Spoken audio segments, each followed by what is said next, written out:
because I remember that my goal the first time round was just to study overseas. That was kind of like my parents' dream for me, and I thought that was my dream too, that I wanted to study overseas. And then I remember actually walking to one of my classes, looking at the ground with like my super orange bag that my cousin got me, and then I'm like, I'm finally here. Well, now what? Any phase in life, you are allowed to reflect on your dreams, to think, why do I want this? For what purpose? For who? Is it for you? Is it for someone else? Another one is to keep in mind that rejection is redirection. Yes! Oh my god! Sorry, I got really excited for some reason. She's also had chocolate. Yes. Oh yes, I had two packets of chocolate.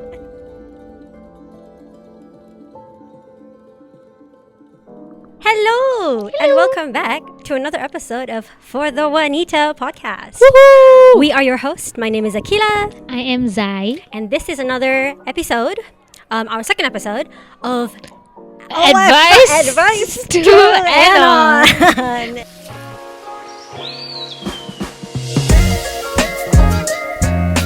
In this particular episode of Advice to Anon, we will be answering three concerns.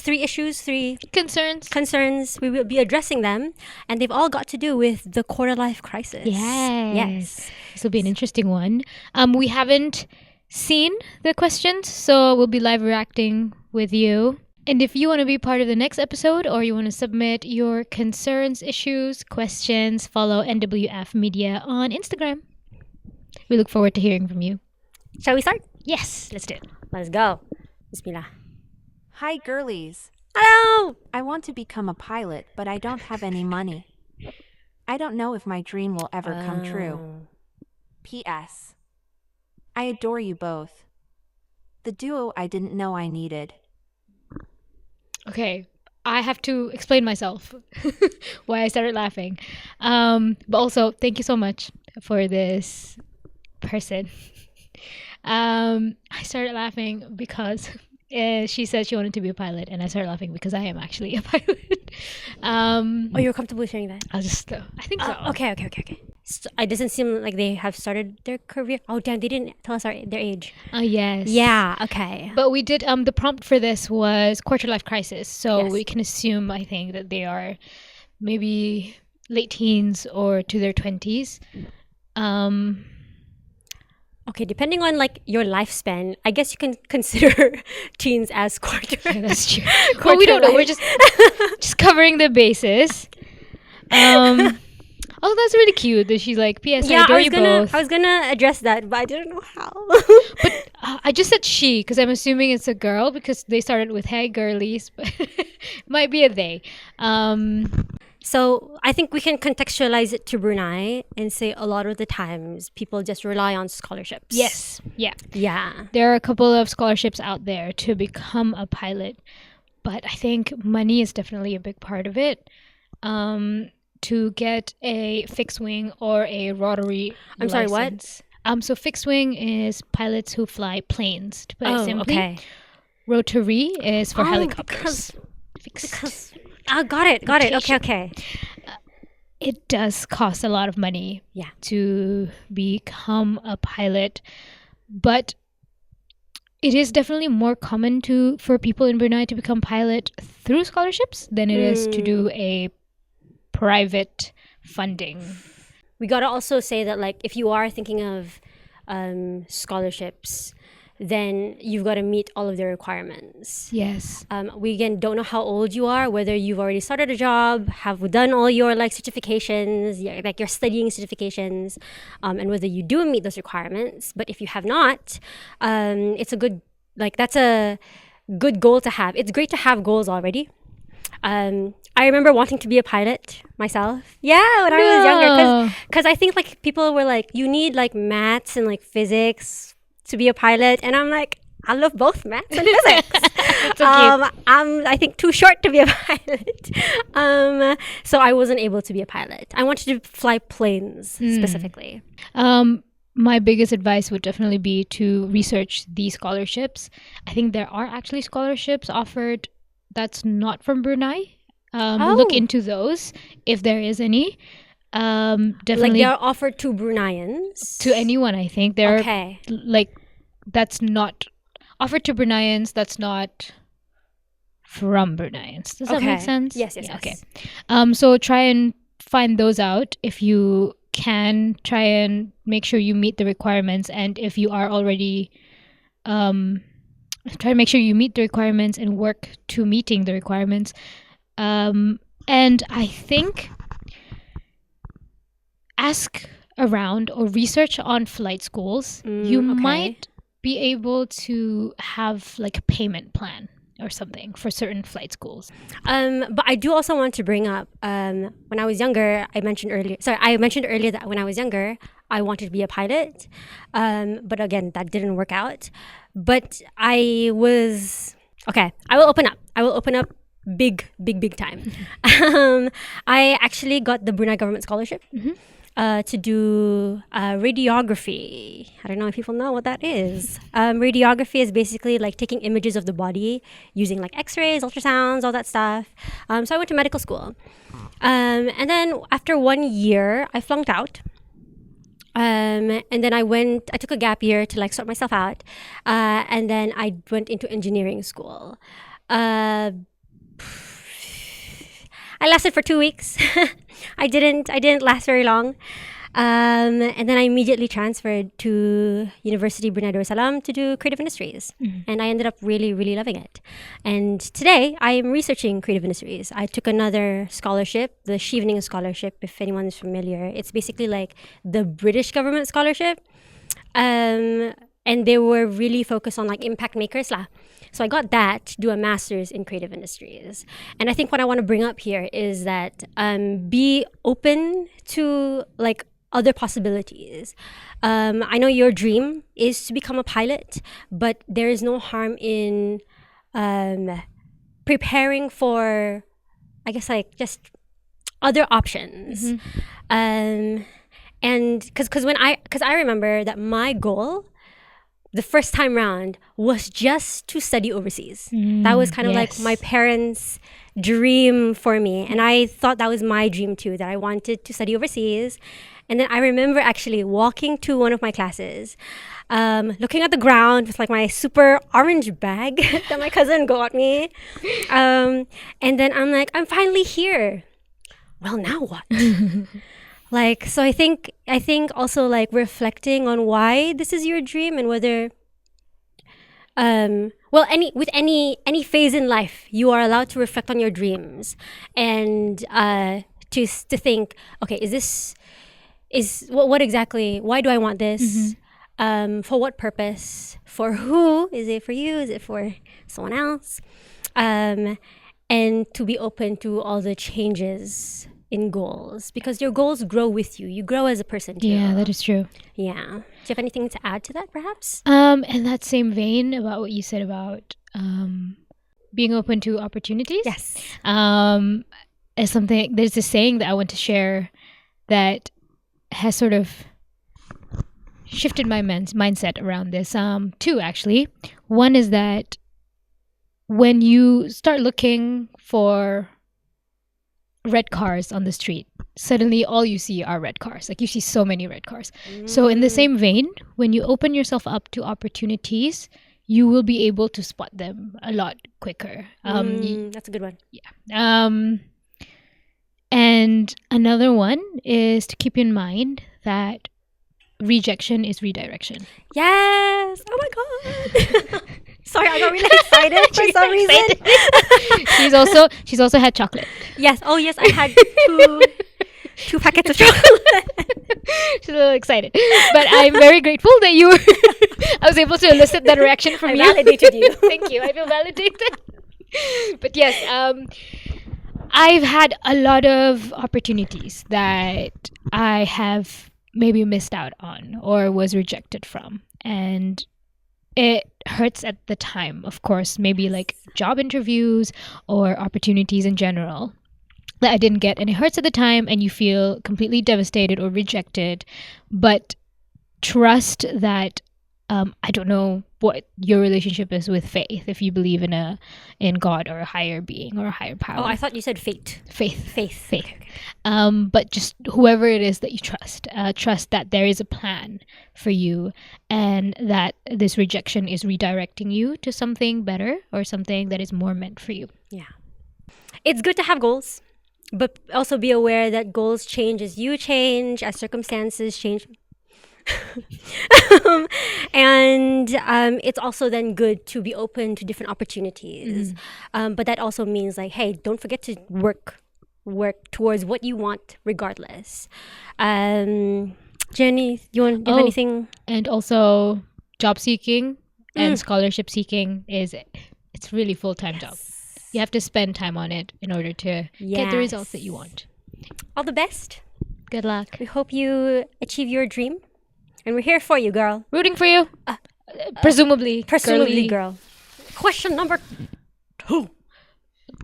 Dos. Dua. Yeah, one up. Dul. What's that? Hana dul set. Oh, damn. Ni. Oh, damn. What is ni? Ichi, ni, san, chi. Ah. I'm sorry. I sang because when I was younger, my dad went to Japan. And he would, like, to brush our teeth. Yeah, he would be like, Ichi, ni, san, chi. That's so cute. Oh my gosh. I'm sorry, guys. We're like... I'm sorry. Okay, we're Siyok sendiri. Story number 2. Story number 2. It's very difficult to romanticize your life with all these adult responsibilities and appreciate the small things. How do you get back to that mindset? How do you notice all the glimmers in your life when you have adult responsibilities? You start by looking for the glimmers, I want to say. Okay, that's a good one. That's a good one. To be aware and actively look for good things to celebrate. I think it's I don't want to say it's a skill, but if it's not something you're used to, it will be really weird at first, and it will actually take conscious effort to do. But once you've done it enough times, it actually becomes a habit, I want to say. And it kind of sorts of becomes a second nature. Maybe you can start by taking a designated time during the day to perhaps count your blessings or ask yourself, what am I grateful for today? Yeah. Maybe you can turn it into perhaps a thing where you list down 3 things that you're grateful for today. You can start with like once a day, and then once you get a bit used to trying to find that positive in your life, I think you find that it will become less hard after that initial pushback. Yeah. I want to kind of I don't what does it mean to romanticize your life, right? Because I think at the end of the day, adult responsibilities itself is a blessing. That's true. Yeah, like the fact that you maybe do have a job or do have someone to take care of. I'm so sorry. I don't know what your belief is, what your belief system is, but when I read this, I'm reminded of something I keep reminding myself in my life, and that Allah will increase you if you are grateful. And when I learned this saying, it was like, increase you in what exactly?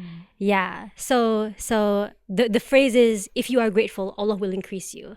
And I think that just goes back to having an abundance mindset. Oh, that's true.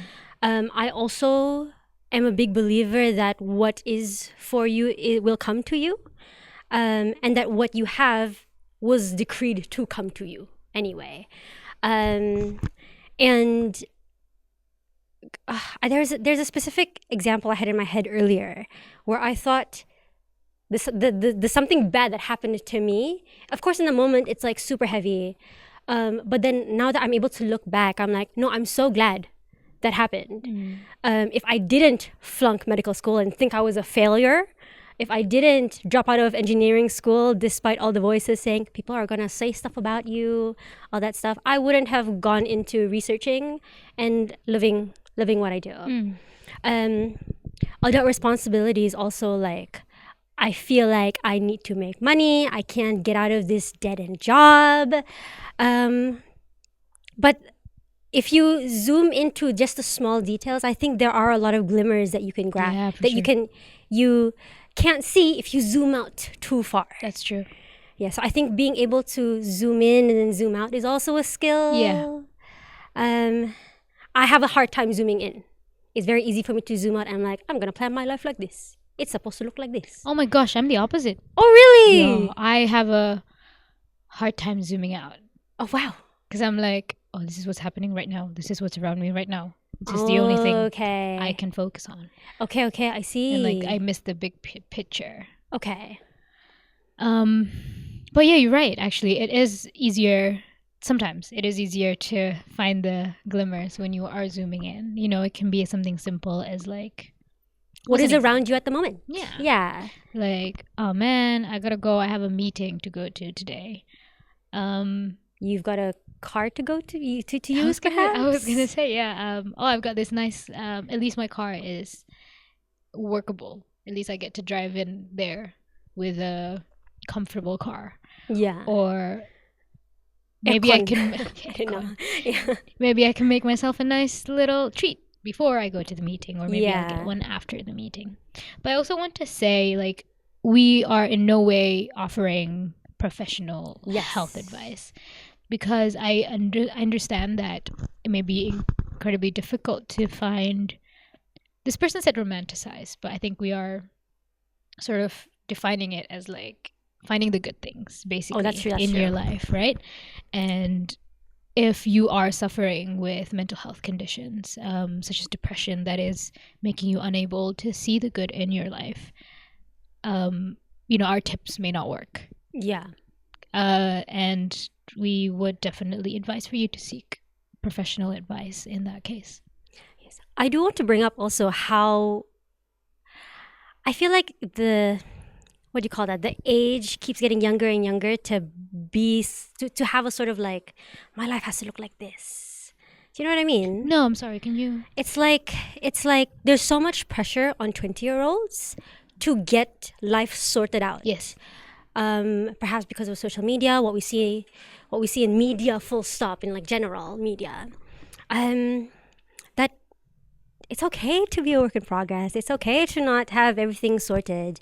Just because you've started being an adult doesn't mean that you need to get it right. Yes. Like, I think somebody commented, I think Safwan commented in like our first ever reel on Instagram that I don't know, if you're 25, for example, you've only had 5 years of being an adult. That's true. And then you've got so long to go to be an adult. Yeah. To continue being an adult. To continue being an adult and to learn from your mistakes and maybe other people's mistakes too. And to, I don't know, just get it together. I actually learned something interesting from, I think it's a psychologist, that your mental health throughout your life actually looks like a J curve. So it starts off like, I don't know how the camera will mirror it, but this is the curve. It starts out here and then it goes up like this, and it bottoms out. Your mental health bottoms out when you're in your 20s. But if you look at this curve, it only gets better from there. It gets better and better. It's only up from there when it bottoms out in your 20s. So it's actually completely understandable if you're in your 20s and you are feeling this way.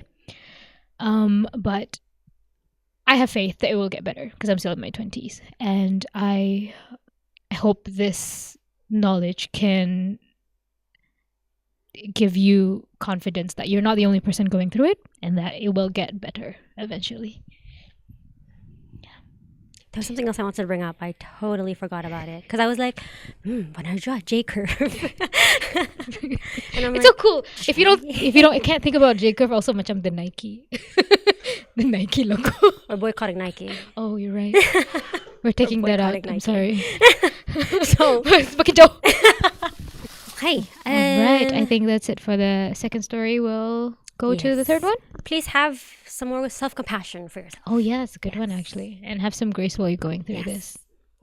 Story number 3. Financial freedom. I'm literally 24. When will I be financially free, especially with the limited economic opportunities in our society? That hits. But also, it's so funny when they're like, I'm literally 24. They're like, I'm so done with life already. I'm sorry. I only laughed because of that. I thought it was really funny the way they started it. I'm literally 24. Okay. Oh my gosh, I completely understand this, honestly. Yeah, it's difficult to not be jaded, I think, when it comes to money and with like the global economic recession. It's not just our country. It's global. Bruh, I don't have enough politics background. Well, how about we start with how do you feel about this? Because you are not earning as much as you probably want to because you're self-employed at the moment. Yes.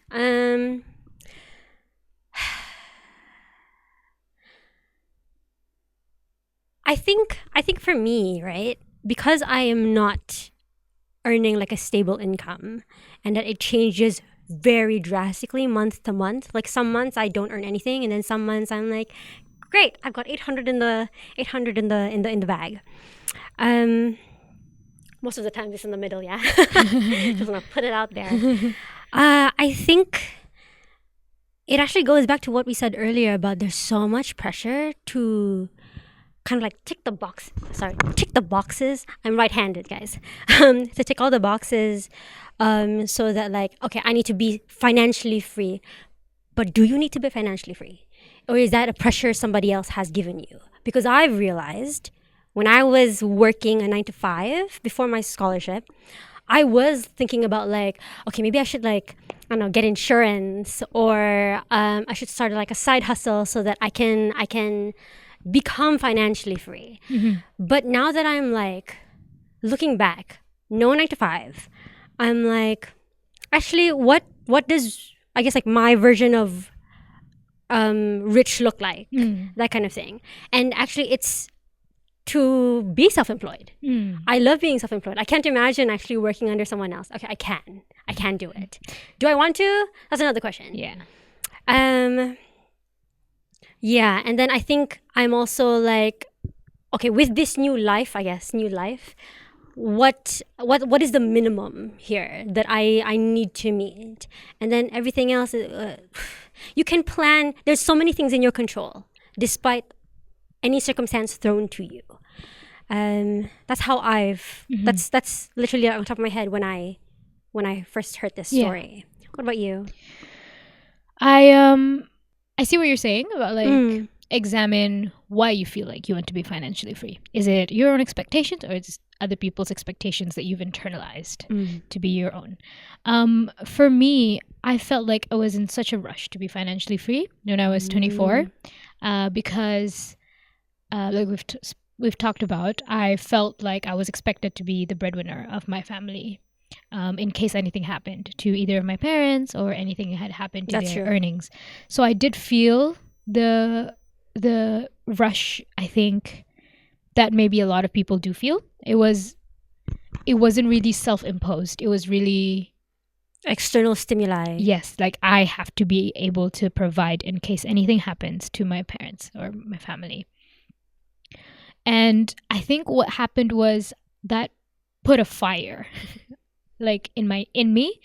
Like that's in a good way? Like in a good way. Okay. I think. Well, also in a bad way. Like two sides of the coin. Like on one hand, I was extremely stressed about trying to find a better opportunity and a stable opportunity that can provide for me and my family. But on the other hand, because I had a really strong reason to find the opportunity, I was very like hyper focused on finding that opportunity. So it worked both ways. Like made me really stressed, but also made me really hyper focused. And Zai is really good with her finances, by the way. I tried to be. Yeah, I think I was raised to be very frugal in my family. I was gonna share that like last week. She's like, friend, I was doing my finances and realized that you still owe me $10 for someone's gift. I'm like, damn. I totally forgot about that. I was sharking. Apa namanya? Loan sharking her. Shark loaning. Loan shark. I don't know. Sharking. Yeah, and I'm like, I need to get my finances started if I forgot.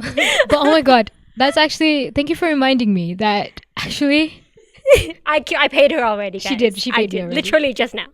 But she reminded me how finance was always in the forefront of my mind growing up. In my mind and in my family's mind growing up. It was always, I was young. Like, I wasn't even a teenager, I think, at the time. I remember going to the Kedai Runcit and wanting to buy something and thinking, do we have enough money to buy this? Oh, really? And I didn't even need to do that, honestly. It was probably like something like $1, $2. And my family was comfortable enough that I could have bought that. But I think my parents raised us to be very conscientious. Conscientious? I can spell it. I can't say it. Of money. And that it was always in the forefront of our mind. And I was always taught to have a savings and have a savings account and to be financially independent and to have that float in case anything happens. Yeah. Actually, I totally forgot that we were answering this question. No, that we totally like skipped over the second part of the question. I'm so sorry. Yeah, check out, especially with the limited economic opportunities in our society. Honestly, it's not really something we can do anything about, right? Yeah. I definitely, when I was job hunting, I definitely knew that there was going to be a give and take. I'll give you an example. It's true. My first job, I was offered. So I was offered 2 jobs, alhamdulillah, for my first ever job. The first one paid $800 for 5 days of work, and then the other one was $1,200, but for an extra the Saturday. Yeah. So basically, the cheaper. Yeah, the $800 deal was Monday to Friday only. You have your weekends, and then the second one was $1,200, but you work half day on Saturdays. And I was really thinking about getting the latter, the 1,200, because money. Why wouldn't I want the extra money? But then after talking to a lot of people about whether they want their Saturday life back. Yeah, my friend was like, no, I wish I had my Saturdays back. Yes. I regret, it pays well, but I actually wish I could wake up on a Saturday morning, like super late, like 11 a.m. And I'm like, oh, so the $1,200, the extra $400 is kind of like bait. Yeah, that I actually rejected.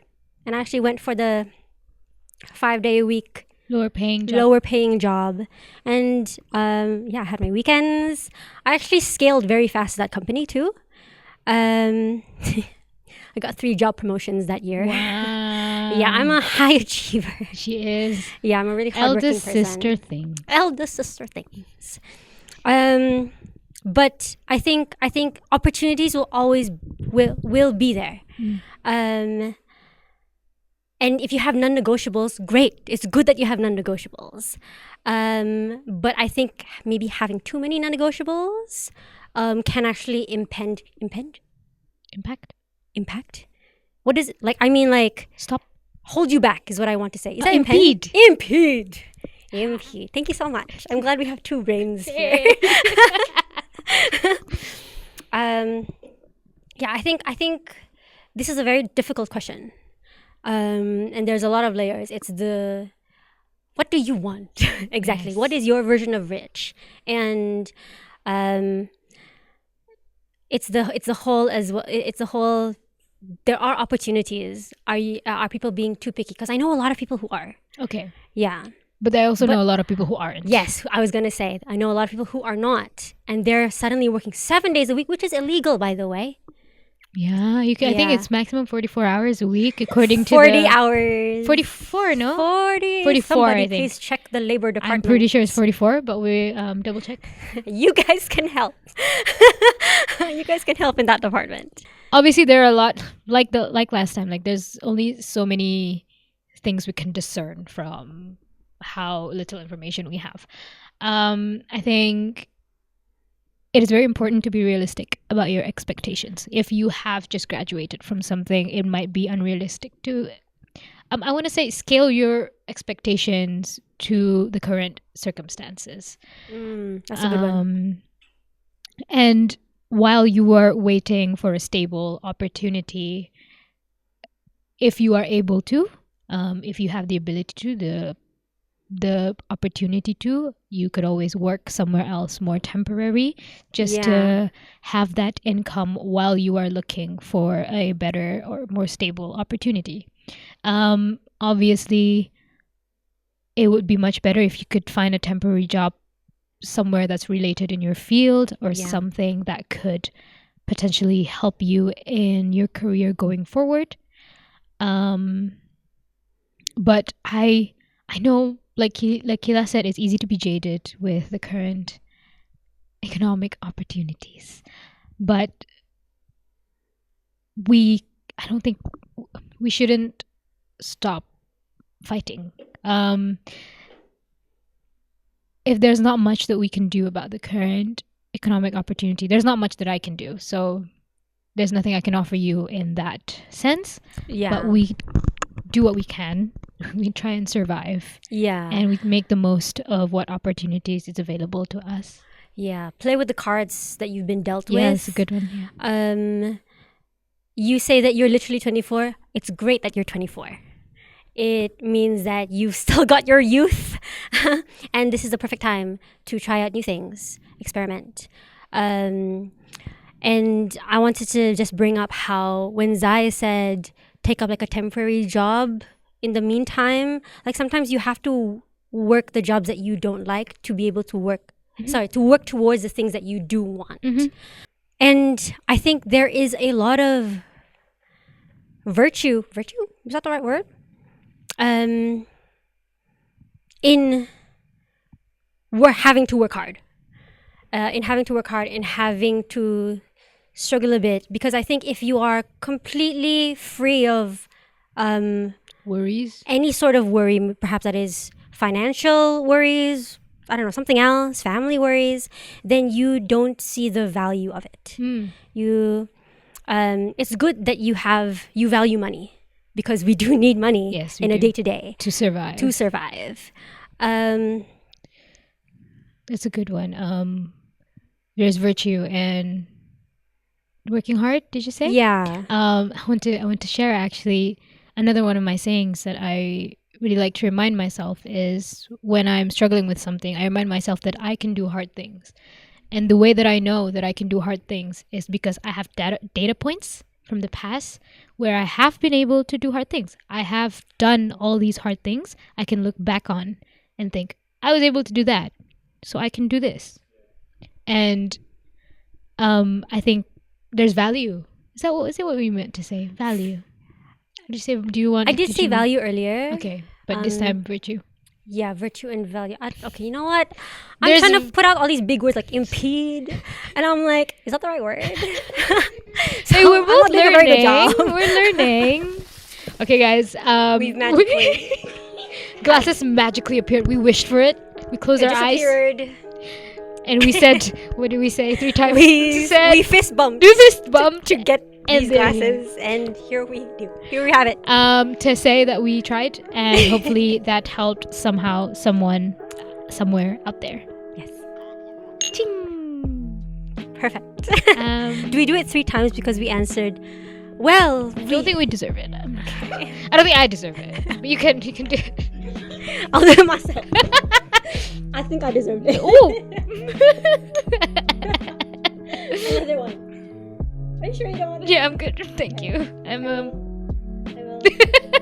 sulking. Thank you, Akila. Well, we tried. We tried. But we hope you enjoyed this episode of Advice to Anon. And once again, if you would like to be part of the next episode, please submit. Please follow us at nwf.media. And then once that story pops up, like submit your issues or whatever. Yeah. That's your chance to be a part of these series. Please include gender and age when you can, because that would help us with context when answering or addressing your concerns. And we also want to say thank you to everyone that submitted their questions, and sorry to the ones that we weren't able to get to. Yeah, don't blame us. It was a little feisty today. It's a chocolate. It's chocolate. It really is a chocolate. Yeah, but hopefully that helps somehow, and also hopefully we'll get to see you in our next one. Yes. Yeah. A little timid goodbye. Thank you for watching. Goodbye. Please like, comment, and subscribe.